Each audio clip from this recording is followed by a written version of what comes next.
Imagine being trapped in a steel tube, 300 feet below the ocean's surface. It is pitch black.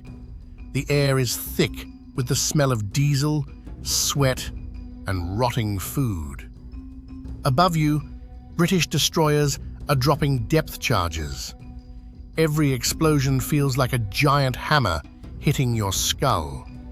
One small leak, one tiny crack in the hull, and the ocean will crush you instantly. Out of 40,000 men who served in German U-boats, 30,000 never came home. This wasn't just a submarine, it was a floating grave. In the early years of World War II, Winston Churchill admitted that the only thing that truly frightened him was the U-boat peril. These grey wolves were designed to starve Great Britain into submission by sinking every merchant ship in sight. At first, it was called the Happy Time. The crews felt like elite hunters.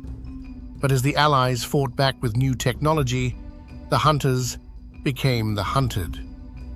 To understand how these men survived, or didn't, we have to go inside the Iron Coffin.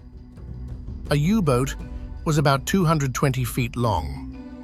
That sounds big, until you realize that 50 men lived inside it, squeezed between engines, torpedoes, and batteries. Space was so limited that sailors slept in hot bunks.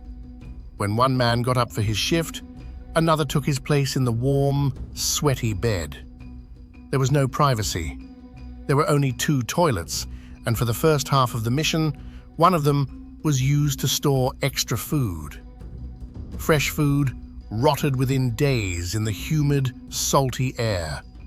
Bread grew white fuzz. The smell? It was a toxic cocktail of unwashed bodies, diesel fumes, and the stench of the bilge.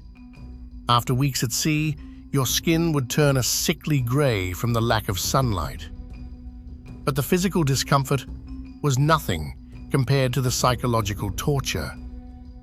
When a U-boat was spotted, it had to dive deep and go silent. The Allied destroyers would circle above, pinging the hull with sonar. Ping, ping, ping. It was the sound of your approaching death. Then came the depth charges. If they exploded close enough, the pressure would pop the rivets off the hull like bullets, killing men instantly. Light bulbs would shatter, leaving the crew in total darkness as water hissed through the seams. You couldn't fight back.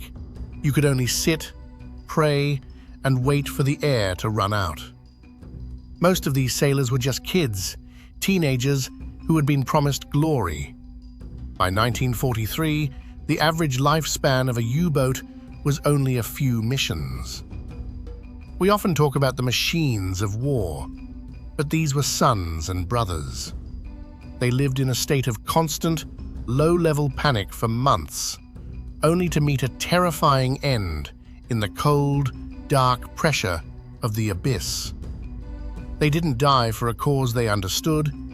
They died because they were trapped in a tube they couldn't escape. The U-boat war was a brutal chess match played with human lives.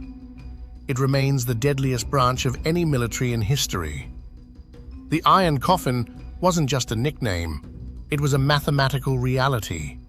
Today, hundreds of these steel tombs still sit at the bottom of the Atlantic, silent reminders of a war that was won and lost beneath the waves. If you found this look inside the U-boats gripping, hit the like button. It helps us tell more of these forgotten stories.